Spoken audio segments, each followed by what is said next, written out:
A human just beat a humanoid robot at real warehouse work, but this may be the least comforting human victory in robotics so far.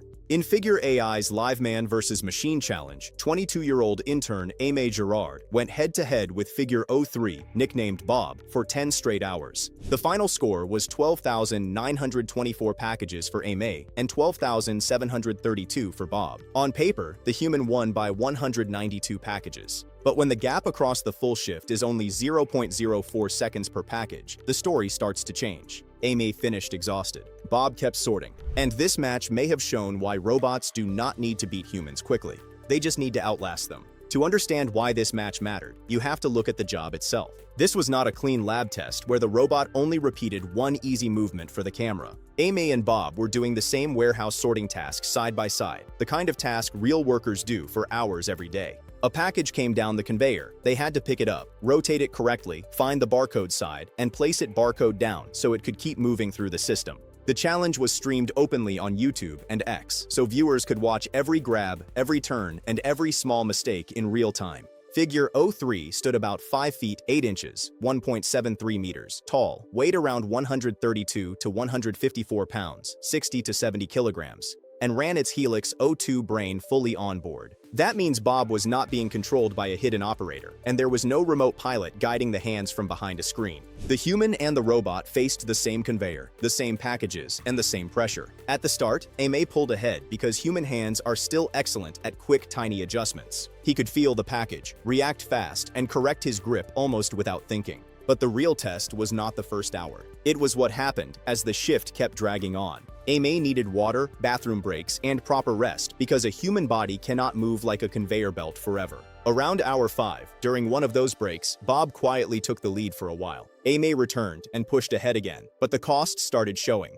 Adcock later posted photos on X showing Aimé's fingers covered with painful blisters from cardboard friction. He also said Aimé told him his left forearm felt basically broken. So Aimé won the match, but Bob proved it could keep working without fatigue taking over. Aimé won the match, but Bob kept working after the human got exhausted. Do you still call this a human victory? Comment below. While Aimé was pushing through pain and tiredness, Bob's biggest advantage was consistency. For the full 10 hours, Figure 03 kept picking up packages, turning them, finding the barcode side, and placing them down without its rhythm falling apart. The robot averaged 2.83 seconds per package, and that pace stayed almost flat from the first hour to the last. Aimé was still faster in short bursts, which helped him win the final score. But those bursts came from a body that needed breaks, water, and recovery.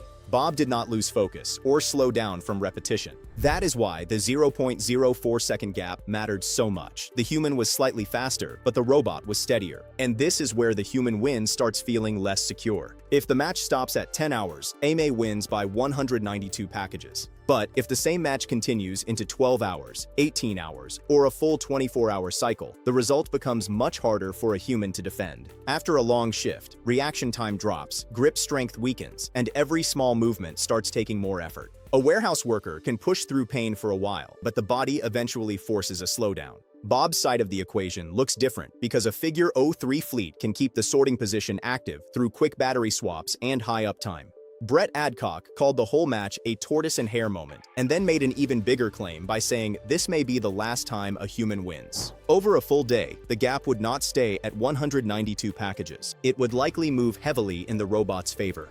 Then the story moved beyond one human and one robot, because the live stream did not stop when the match ended. By day 7, Figure's sorting stream had passed 145 hours of continuous operation and more than 179,000 packages across the fleet. Robots like Bob, Jimmy, Rob, Frank, Gary, and Rose were rotating through the work instead of one machine doing everything alone. Each robot could run for around 3 to 5 hours on a battery, then move out when it needed a swap while another unit took over. Aimé had to recover after one brutal match, but Figure's fleet kept the conveyor moving. That also explains why Figure 03 matters beyond the scoreboard. This is not just a humanoid standing near a conveyor and repeating a simple script. Figure 03 is built to work autonomously, with its Helix-02 brain running on board, so Bob does not need a remote pilot or an external computer guiding every move. Its dexterous hands, fingertip sensors, and small palm cameras help it handle boxes, soft envelopes, odd shapes, and squishy bags in real time. Bob is not just copying a perfect practice motion. It is looking, adjusting, gripping, rotating, and placing packages on its own. The reason Bob can do all of this comes down to Helix-02, the AI brain figure launched in January 2026. Instead of depending on one simple control system, Helix-02 works through 3 connected layers that run at different speeds. The slowest layer, System 2, handles higher-level reasoning at 7 to 9 Hz, so the robot can understand the scene and decide what needs to happen next. The middle layer, System 1, runs much faster at 200 Hz and turns that plan into body movement by sending targets to the joints. Then System 0 works at 1 kHz, controlling balance, contact, and force every millisecond so the robot does not move like a stiff machine. System 0 was trained on more than 1,000 hours of human motion data, and Figure says this learned approach replaced over 100,000 lines of hand-coded software. That is how Bob can walk, balance, grip, and sort as one connected system. If robots can swap shifts without stopping the conveyor, how long before human brakes become the biggest weakness in warehouse work?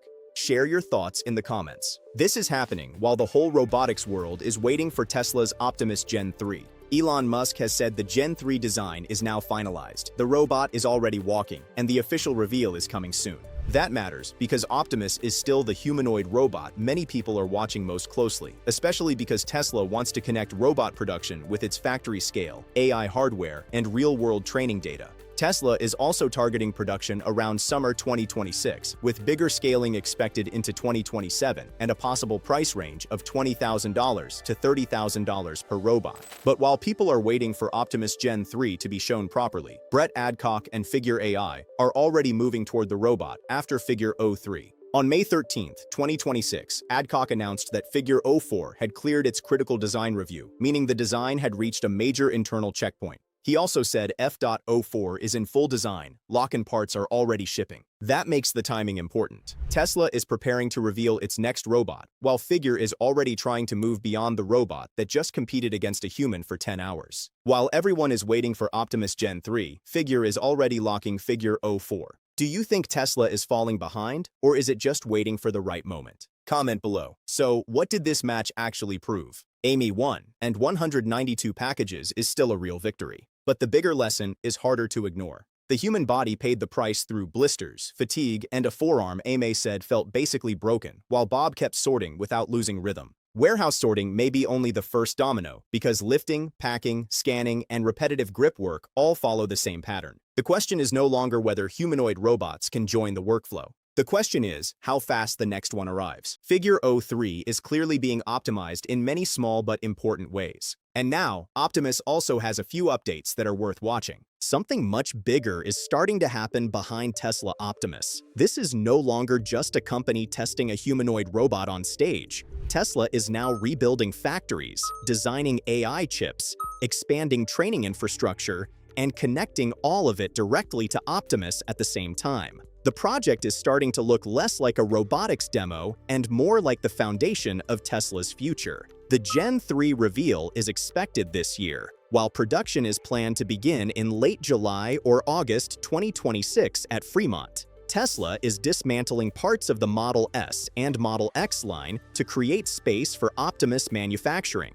The first production system targets 1 million robots per year, while a second factory at Giga Texas aims for 10 million. Those numbers are far beyond what most companies are even attempting in humanoid robotics right now. But behind all these factory updates and robot demos, there is one detail most people are missing. The real breakthrough may not be the robot's body at all.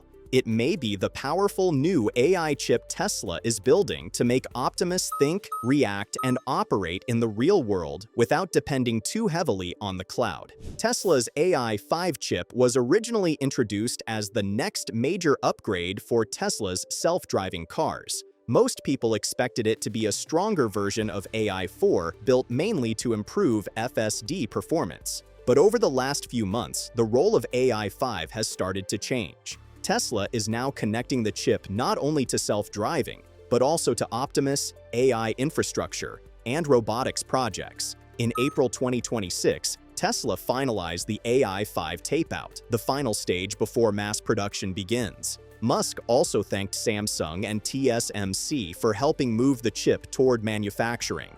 AI-5 is now expected to power Tesla FSD, Optimus robots, and Dojo-style training clusters at the same time. The performance jump is huge. A single AI-5 delivers roughly 5 times the useful compute of dual-chip AI-4. As a single chip, AI-5 lands near NVIDIA's Hopper-class performance, while dual-chip setups reach Blackwell-class territory. Total estimated compute reaches around 2,000 to 2,500 TOPS, compared to only 300 to 500 TOPS for AI-4. But the bigger shift is this. Musk recently said AI-4 is already powerful enough for FSD safety beyond human level.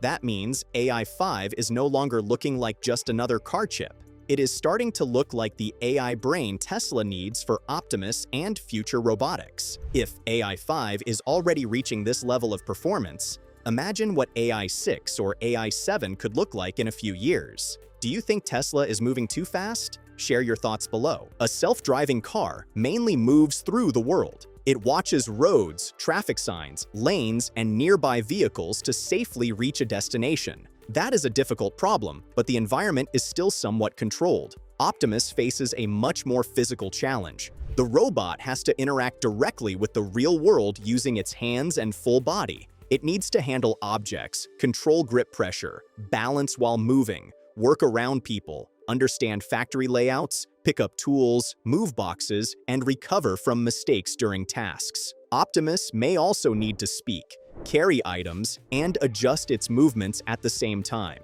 And unlike cloud-based AI platforms, the robot cannot afford long delays while making decisions. Even a short pause could cause it to drop an object or damage equipment. That means Optimus needs extremely fast local AI processing for vision, movement, language, and task planning directly on the robot itself. That is the exact kind of workload AI-5 is being designed to handle. Tesla also built AI-5 around low-precision formats like INT4, INT2, and FP8, which Musk describes as radical simplicity. Tesla is now trying to do something much bigger than simply designing AI chips. The company also wants control over how those chips are manufactured at scale. SpaceX has proposed an initial $55 billion investment for a Texas semiconductor project called Terafab, with the total investment potentially rising to $119 billion in later phases. Tesla, SpaceX, and xAI are all connected to this plan. 2 major factories are expected at the site. One is focused on chips for cars and Optimus, while the other targets AI data centers and future large-scale computing operations. Terafab is aiming for 1 terawatt of compute output per year, which is roughly double the current total chip output of the entire United States. And if Optimus becomes a real mass-market product, Tesla will eventually need millions of AI chips, not just thousands. No existing foundry can easily handle that scale alone.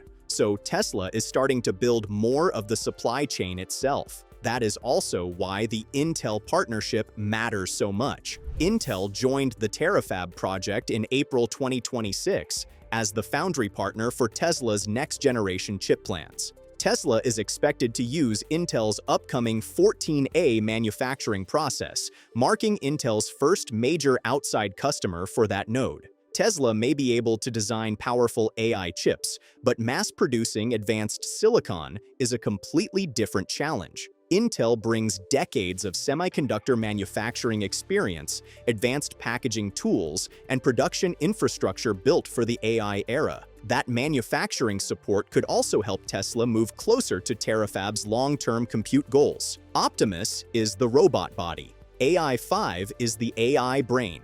Terafab is the factory network designed to build that brain at scale. And all 3 are now being developed together as part of the same long-term strategy. Tesla, SpaceX, xAI, AI chips, robots, factories. Do you think Elon Musk is slowly building one giant AI ecosystem behind the scenes? Share your thoughts below. So what actually makes Optimus intelligent?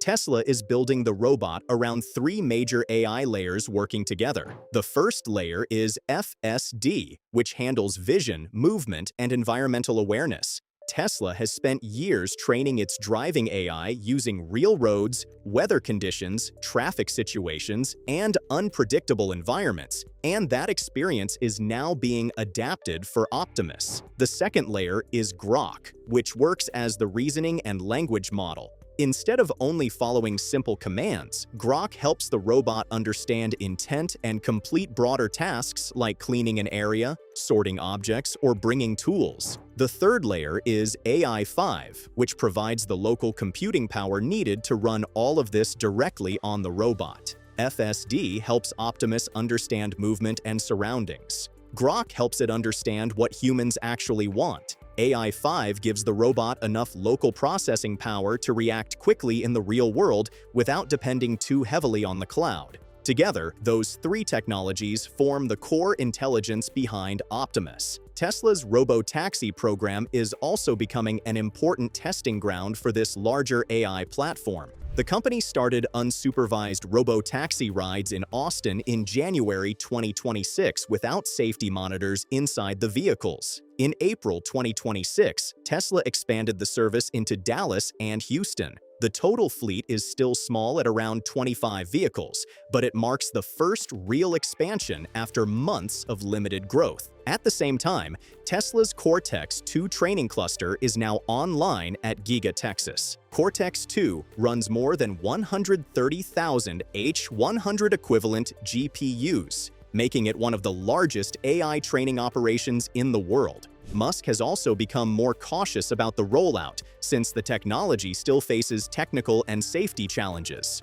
But the larger idea remains important. Robotaxi allows Tesla to test autonomy on public roads, while Optimus is designed to bring that same autonomy into factories, workplaces, and eventually human living spaces. Robotaxi is teaching Tesla how to handle roads and traffic. Optimus is teaching Tesla how to handle the physical world. So which one do you think becomes bigger in the future? Comment below. When you step back and look at the full picture, Tesla is no longer operating like just an EV company. The company is now trying to build robots, AI chips, autonomy tools, training infrastructure, and manufacturing at the same time. Optimus production is expected to begin within months. AI-5 silicon samples arrive later this year, while high-volume production is targeted for mid-2027. Tesla is already planning AI-6, with the tape-out reportedly targeted for December 2026. The roadmap clearly points toward one long-term goal. Tesla wants to control every major layer behind its robotics future, from the robot body to the AI brain and the factories producing it. And that is what makes the Optimus story so much bigger than a normal robot update. The next major breakthrough may not come from a new walking demo or a redesigned robotic hand. It may come from the AI technologies quietly being built behind the scenes. Because if Tesla wants Optimus to operate like a real-world assistant, the robot will need far more than motors and cameras. It will need enough intelligence to understand and react to the real world in real time. And honestly, this may only be the beginning of where Tesla's robotics plans are heading next.